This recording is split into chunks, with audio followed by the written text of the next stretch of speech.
Are you interested in playing a mighty wizard or a powerful sorcerer, but are rather intimidated by the massive size of the arcane spell list? Don't want to pick bad options and feel like you're useless throughout the day? Don't worry, it's not uncommon, and today at Practical Pathfinder, we're narrowing down the arcane spell list to a easily understandable and easy to choose from list of options. The arcane spell list itself is infamously massive. A quick look at Archives of Nessus shows it's a minor 48 cantrips and at minimum 645 separate spells. Yikes. Don't worry, I've looked through it, so you don't have to. Get ready and strap in, because today we're looking at low-level arcane spells, starting with the rank 1 spells. There are so many. It's going to be a doozy, but a very good one. Now, something to keep in mind is all arcane spellcasters are fairly fragile. They simply don't have a choice for a high durability option. Even the mighty Magus only gets 8 HP a level and doesn't want to take hits if they can avoid it. So with that in mind, while the arcane spell list offers incredible power, incredible flexibility, it does lack any sort of healing option whatsoever. That's its big weakness, and we as casters need to ensure our safety and stay at the maximum range for our spells. So just keep that in mind. With that said, first up, we're looking at our cantrips, the bread and butter of a mage on a mission. The spells you use when you don't want to spend more resources in a given fight. Cantrips are pretty good. In Pathfinder, they start with decent damage that's almost as good as rank 1 spells, and they scale okay. By the time you hit level 5 and above, you're not going to be using cantrips that often. Hopefully, you've graduated to hitting out powerful focus spells or finishing off enemies by comboing with your team and blasting them down with a clever big spell. But even then, cantrips are a nice finisher. It's round 3, round 4. You want to do a little extra damage? Throw a cantrip. With that in mind, some good ones to pick from are, for the damage, Electric Arc, Frostbite, and Live Wire. You'll generally want at least 2 damage cantrips targeting different defenses. When an enemy is good against one thing, pick the other one and use that. What I recommend most is Electric Arc, the classic best cantrip. It hits 2 enemies in 30-foot range, triggers a reflex save, which means despite its low damage, it always does at least half damage even if they succeed their save. Great value. It's 2 targets, what's not to love? Frostbite is quite good as well, and the other one I generally pick. It has a good 60-foot range, which is quite nice for a cantrip, may I add, and triggers a fortitude save. If something's good at reflexes, great chance it's bad at fortitude. So these two, they go great together. For those wanting to play a little riskier, or for our magus friends out there, Live Wire is a newer cantrip that's very strong. This targets armor class, but quite uniquely, still does half damage on a miss. This brings Live Wire's damage very high, and its high scaling each rank makes it one of the best single target damage picks. Now, we only get 5 cantrips normally, so you don't want more than 2, 3 at most. Outside of that, we have great picks though. Shield is going to be a pick for almost any caster in the game whatsoever. For 1 action, you increase your armor class, and you can shield block 1 time per fight to reduce incoming damage. Hey, it's like free health, what's not to like? Light, it's pretty useful. Creates a light, you don't have to hold a torch. This is more useful in low levels than high levels most of the time, but I mean, hey, you can make light. That's good. Message is a great cantrip pick for those who want role-playing value. Message lets you send, well, a message silently to someone you can see. It's short, not too many words, but the ability to talk to someone without having to say it out loud, that has good role-playing value. What else is there to say? And last, consider, just for fun, Prestidigitation. Prestidigitation is a bunch of minor magics. cleaning, cooking, lifting small objects, making the window sheets, blow in the wind so you feel more dramatic. That's the kind of things this is good for. Will this save you in a fight? No. Is it pretty fun? Yeah? Now, with cantrips out of the way, it's time to the real meat and potatoes and the reason we're all here. There's over 100 first-rank spells, so even narrowing it down, there's quite a few choices. We'll present them one at a time in groups so you can decide what sounds good to you. I guarantee you everything I pick here is going to be decently effective in a general situation. There might be spells I haven't picked that are still quite good for their niche, but because they're more niche, either consider them because you know the situation you're going into in your game, or buy a scroll. Remember, scrolls are very, very cheap in Pathfinder 2nd Edition and very powerful. It's how you get extra gas and extra value for your class, and it's just a good thing to do. You'll always feel good having scrolls. With that said, we're starting with damage spells for rank 1. Now, while there are quite a few options, keep in mind that cantrips at low levels are quite good. They keep up fairly well with rank 1 damage spells, and as a result, I often prefer to pick buffs, utilities, and control spells over damage. But if you want to blow a dude up, we got some good options here. First off, Force Barrage. This is also known as Magic Missile. The classic spell, it always hits, it always does damage. It just works. You use Magic Missile to finish off enemies that are already injured. Low health enemies are a great target for Magic Missile, and also, surprisingly, elite bosses. If you're fighting a single enemy that's super strong, it's hard to hit them. Magic Missile always hits. It won't kill them on its own, but damage is damage. Beyond that, Dehydrate is an insane spell that is only okay at rank 1. It's a Fortitude save AoE, which is nice to have, and at rank 1, it applies a bit of persistent damage, and a possibility of enfeebling your enemies. Hey, I'll take the debuff, right? It's free. Now, what matters though is Dehydrate scales incredibly well. Every 2 ranks you scale it up, so starting at rank 3, it's going to increase in size and also gain another 3d6 persistent damage. That doesn't sound like a lot, but consider that on average, you can assume you're going to get about 2 or 3 triggers of persistent damage before it goes out. That means a rank 3 Dehydrate does 4d6 damage. 3 times, that's 12d6, twice as good as Fireball if you're patient. It's pretty nice. Outside of that, Horizon Thunder Sphere is it's a really funny spell. This is a variable action spell, which means you can use 2 actions, 3 actions, or 6 actions. That's right, you can spend 2 entire turns just throwing out this thing. You can charge it up, baby. It's got some crazy power, crazy value. I wouldn't use it much as a 2-action spell, but as a 3-action spell, it's quite excellent. The 6-action version is incredibly slot efficient, which will always be tempting at low levels, and you don't have many spell slots. But it's not practical. I have to admit, it's not a practical spell. It's just really fun. If you value that, pick it. Thunderstrike is your value pick, though. If you want huge damage right now, no holds barred, simple, clean. Thunderstrike, big damage, 1 target, reflex save. Done and done. And last, for the weird one pick, Camel Spit. Camel Spit makes you spit out at a target, and each round you sustain this up to 3 times, you spit again for another attack. The damage isn't that high, but it applies Dazzle, so you're debuffing your enemy's accuracy as you spit at them over 3 rounds. This gives you a lot of value and a lot of total damage for a rank 1 spell. Again, at rank 1, one of your biggest issues is you have very few spell slots.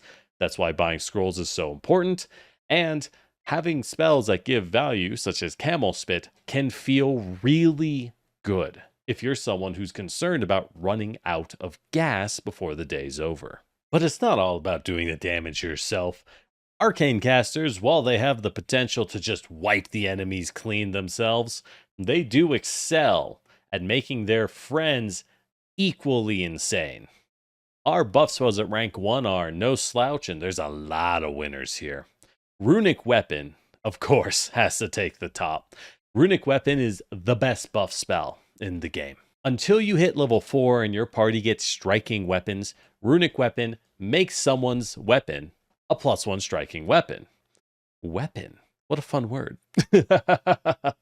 With that said, essentially, that adds an entire dice of damage and ups your friend's accuracy. Toss this on your fighter's greatsword. Anyone with a two-handed weapon or a big weapon they're going to swing, you just cast Runic Weapon on them, let them go to town. You get free damage every time they land a hit. Incredibly powerful. I cannot stress enough how much Runic Weapon at level 1 and 2 lets you pretty much one-shot enemies quite consistently. Of course, not everyone finds this interesting, and don't feel bad if you don't want to take it. It's good, but it's also one of those spells that the moment your party gets striking weapons, you stop taking Runic Weapon, and if you're a spontaneous caster, you retrain it into something else, and you never see it again. That's just how it works. Outside of that, Shattering Gem is a great spell. It gives you 5 temp health per rank on a little gem that flies around your head, and when someone hits you, there's a 50% chance the gem intercepts the hit, absorbs the damage, at least as much as it can, and then it explodes and hurts them. It's a bit of a mixed spell, a little bit of protection and a little bit of damage.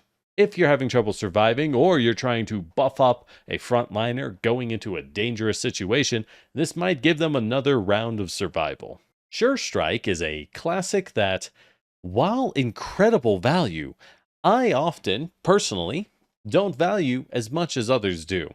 If you're a Magus, you want Sure Strike. Let's get that out of the way. Sure Strike is the best spell for a Magus. It makes their spell strike always hit and crit twice as much. What it does is it allows you to roll 2 d20s and take the better result when you attack. For a wizard or a sorcerer who will not be using as many attack spells, Sure Strike is a great combo if you do use an attack spell that targets armor class specifically. But they're kind of rare. Personally, I'm not a fan of them. With that out of the way, Tailwind. Tailwind is something you should not take at rank 1. You take this one at rank 2. Now, I am not going to bring up spells as they up level. I'm just going to mention them as we come across them. There's simply too many. But at rank 2, Tailwind lasts for 8 hours and therefore becomes a spell that you just cast every day and gain a permanent move speed buff forever. Anthaul is a spell that is good at rank 1, though. It increases carry weight for 8 hours. Much like Tailwind, as you go high levels, as you have a lot of extra cash, consider picking up Wands of Tailwind and Anthaul. The Wands will be fairly cheap due to their low rank, and 8-hour-long buffs, it's hard to not like them. Stack them up. Our last one is Pocket Library. Now, Pocket Library is a subtle but very good spell. I would not use this at low levels when your spell slots are very valuable, but at high levels, it is amazing. Pocket Library is a spell you cast, and for the next 24 hours, will give you a buff to your next Recall Knowledge check 1 time. Higher ranks of Pocket Library will give you more buffs more often. Any rank of it is good to have. Another great wand spell. For our lovers of strategy, our lovers of control and manipulation, the wizard, who's the subtle controller of the wind, who predicts the weather, triggers a landslide in just the right place. We have our control spells, starting with Gust of Wind. Gust of Wind is a great spell. In a line, you shoot out wind, and it knocks enemies prone if they fail a fortitude save. That alone is pretty good, but what takes the cake is the fact that you can't walk against the gust of wind, so they can't approach where you shot it from directly. Now, in an open field, this has very little value. but in a narrow hallway, in a doorway, against a window, anywhere indoors for the most part, or otherwise narrow environments, Gust of Wind shoots up in value and can lock out entire movement paths completely. As a result, memorizing Gust of Wind is great. Even if you don't memorize it, I highly recommend taking scrolls of Gust of Wind. You never know when you're indoors and you want to keep people from getting down a hallway.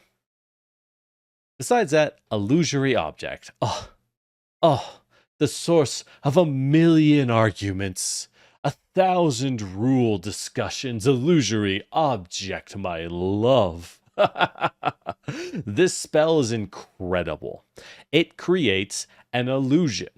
Now, it has to be a contiguous illusion that is no larger than 20 feet. First off, consider that 20 feet is massive. You can make an insane amount of stuff. Second off, remember that a contiguous illusion, by which I mean an illusion that is a single thing, can just count illusory ground connecting objects, and it's still one thing. Which, like, okay, you can do pretty much anything with this. Fake walls, fake doors, fake windows, paint a window of a street so that the pesky roadrunner will run into the wall. Hide yourself, make cover a pit. This spell is as limited as your imagination. Now, let's be clear.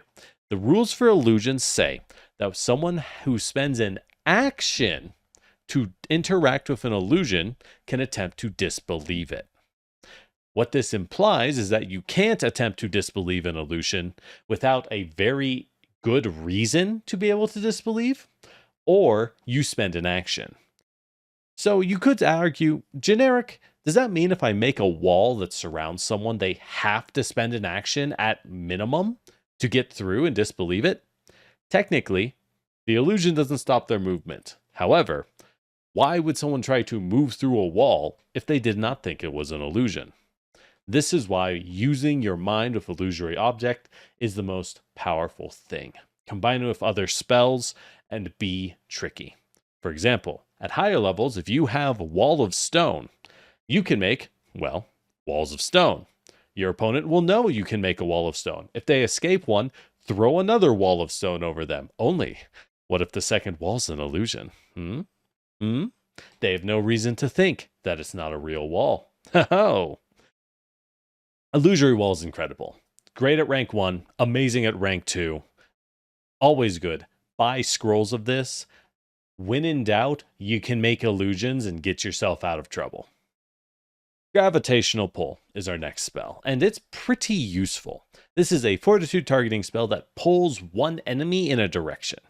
Now, note, I say enemy, but you can use it on any target, so you can pull friends around as well. Reposition allies to be where they need to be before their turn, if it's just a small movement. And enemies, you can pull them into allies before their turn, so that the ally can get a full turn to just really go ham. Or if an enemy grabs a friend and has them grappled, use Gravitational Pull and pull them away from your friend. Force movement will break their grab immediately unless they have some special trait that allows them to move. This makes it really good at protecting people. And last, the classic Grease. Grease makes grease on the ground. Everyone standing on the ground has to make a reflex or acrobatics save, or they fall prone. Now, what's important is that the grease stays on the ground. So, anyone who tries to move over this ground over and over will have to keep making saving throws. So it's pretty good on its own. It's an attempt to knock people prone at range. That's nice. But the value comes from choke points, from being able to force enemies to move through the grease, and if your friends just shove your enemies back into the grease, they're going to fall prone eventually. Work with your allies, work with your friends, and have a strategy. Control spells and magic in general isn't a one-person game. All spells will excel when your party members know your plan and are ready and willing to help you out and join in. And for our debuff lovers, our curse slingers, our pain aficionados, we have many picks at low levels for debuffs. Starting with Fear. It's a solid spell, it's a will save, it makes your opponent frightened. Frightened is a really good debuff. It reduces every number the enemy has by the frightened value. Essentially, you reduce their level by their frightened value. Now, frightened is going to be best if you manipulate your initiative.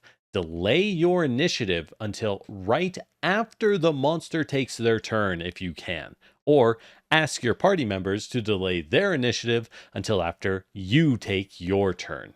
The reason is, what's the point of throwing out a number debuff if your friends can't use it, right? Team up, time your attacks, and let your caster throw out a fear spell, and then is time for your warriors and your friends to go in and take the enemy out. In particular, look for fear at rank 3, where it goes from an okay spell to an insane spell. At rank 3, fear targets up to 10 targets. In other words, you now debuff the entire battlefield with a single spell, and the chance of someone failing or even crit failing the fear spell shoots up dramatically. This makes fear insane at rank 3. Another will save spell is Command. Command is a much harder control and more powerful spell than fear with a higher chance of failure. So, you should decide, do you want a consistent but lower power effect or an insanely good but less consistent effect? Command will allow you to tell your enemies to flee, drop prone, or drop their weapon, or approach you. And it costs them at least one action to do that. But remember, if your opponent runs away and they're a melee monster, they have to run back, right? That means it wastes 2 actions. If they spend an action falling prone, they have to stand up. It wastes 2 actions. Command is almost as powerful as the slow spell, a rank 3 spell for 1 round. But it's risky, because if they succeed their will save, it does nothing. Pick your targets carefully with Command, and make sure you don't only bring will save spells. Otherwise, it's going to feel kind of bad. If you bring reflex save spells and have Command as a just in case, then it's going to feel quite good. Speaking of fortitude save spells, Enfeeble is a great pick. This is a good spell that scales well. As you're higher and higher level, Enfeeble maintains its value and its effect. What Enfeeble does is it's a fortitude save, and it applies, well, the enfeebled condition, surprise, which effectively reduces your enemy's strength. It reduces their to hit in melee, and it reduces their damage on a hit. This is very, very good against melee foes. Crazy good. If you land an Enfeeble on an ogre or a troll, your friends are so happy because you probably saved someone's life. The downside is, and something to stay very careful about with Enfeebled, is it's a fortitude spell. Generic, what's wrong with that? We want to target every saving throw, just to be careful and to have better coverage. Well, big melee enemies, the best target for Enfeeble, often, by being big brutes, have a good fortitude save. So it's a little... It's still fine. It's still good, but it often will feel like your best targets are the most likely to resist. Now, if you want to be a little more risky, we have good Enfeebled. Goblin Pox. Goblin Pox is a touch range spell that targets fortitude. And I want to point this out. Touch range is insanely risky. If you're an arcane caster, you have at best 8 HP a level. If you're a wizard or a witch or a sorcerer, you have 6 hit points a level. You go down to a stiff breeze. You really gonna touch a big monster? That's risky. But the payoff is grand. Goblin Pox, even on a successful save, applies the sickened condition. Sickened is insane. It's better frightened. It reduces all of their numbers by its value. So in Goblin Pox's case, even if they succeed their save, every number they have goes down by 1. They effectively lose a level. That is so good. That is so good. And Sickened does not go away as a condition. It doesn't go away. They have to spend an action to retch and vomit and attempt to get rid of Sickened, which means they can fail that fortitude save and spend more than one action. Goblin Pox is wildly good. Anything that provides a sickened condition, up that thing's value in how you consider its value. It's super good. Goblin Pox is risky, but powerful. If you take the Reach spell shape feat, you want Goblin Pox. Put that in your list. And now it just shoots up to an insane spell. Maybe the best first rank spell, not counting Runic Weapon. And last, Leaden Steps. This is an interesting one. Another fortitude spell.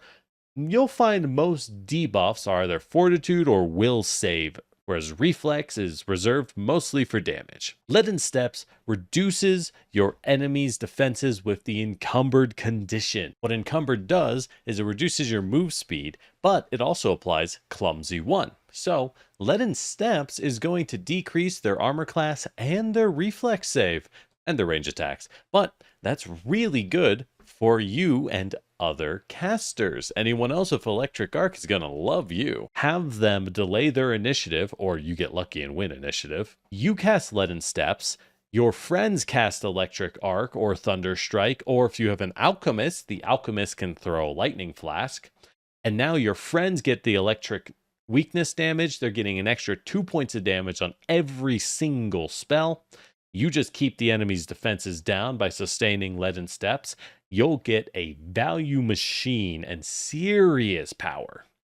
But as a result, Leaden Steps is not something I recommend for your average party because it is team comp specific. All spells thrive in certain team comps, and this one thrives with other casters or with alchemists. So, what does a caster even spend money on? Besides magic staves, which are pretty good, but very dependent on your theming of your caster, what items do you buy? Oh, well, for rank 1, I recommend some of these picks. Helpful Steps. Now, I didn't mention this spell most of the time, but oh, you want Helpful Steps. Helpful Steps makes a 40-foot staircase on demand. This is so good. Hey, is there a cliff? 40-foot staircase. A castle wall? Staircase. You're trying to cross a town, but there's 2-story buildings or maybe even 3-story buildings in your way, and you have to get through a dangerous alley, make a staircase, step onto the roof of the building, use a second scroll of Helpful Steps on the other side of the building, and make a staircase going down. This spell rules, but it's so situational. I don't recommend memorizing it. I recommend bringing scrolls. And outside of that, scrolls of Gust of Wind and Illusory Object are always a good pick. They're just very effective and good spells. And in terms of wands, you're going to want Ant Hall and Pocket Library. Once you're past level 5, that's when wands... I generally don't buy wands for spells until I'm at least 2 spell ranks ahead of it, just for the price value case. If I'm closer to the level of that spell, I'll just buy scrolls because they're a lot cheaper. And if you're saying, generic, I really don't have time or attention to look through all those spells at the moment, don't worry. Here's some easy packages. Just take these and go get them, Tiger. If you want to blow up your enemies and focus on damage, here's a nice blaster build. Take Force Barrage. It always hits, always does damage. That's great. And take a cast of Thunder Strike. This gives you a reliable pick to finish off enemies and a big alpha strike to open up tough fights with. Last, take Illusory Object. I know it doesn't do damage, but it gives you a different kind of saving throw, and oh, it's so useful. A fake wall in the right place really makes you feel like a wizard. Now, if you're low levels, levels 1, levels 2, your party doesn't have striking weapons, you should consider Runic Weapon. I'm not putting this on top because you might not like Runic Weapon, or you might not want it because you'll throw it out once your party gets striking weapons. But I just have to stress how good it is. It is insane.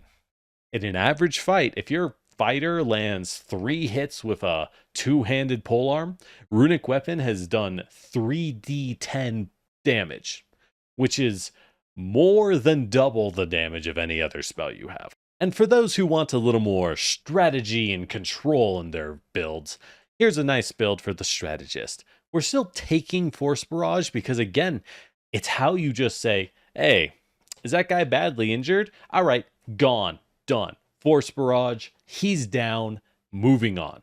Second, Illusory Object is, as I said with the Blaster, too good to pass up.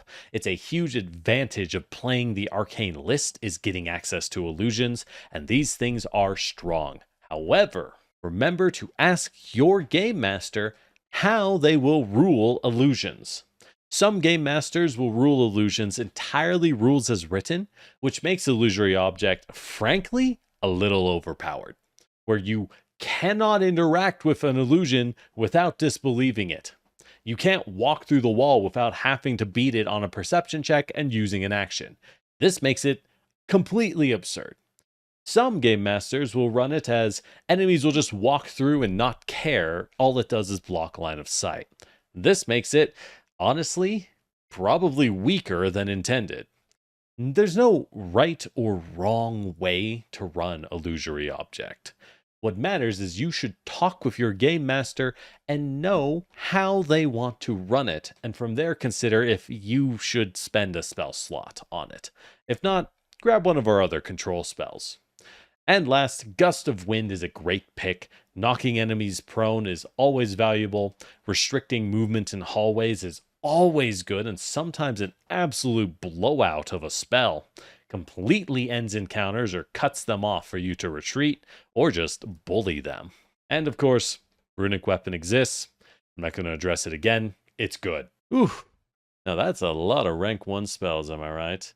Now that we've gotten through that, how'd you like it? Any spells I missed that you liked out? If so, be sure to leave a comments down below and let me know what you'd prefer to see, or if there's anything you find that you really want to see in there next time. If you feel like it, feel free to like and subscribe, and you'll catch me next time. We're going to get back onto it with the rank 2 and 3 Arcane spells. This is Practical Pathfinder, and keep casting, you beautiful wizard, you.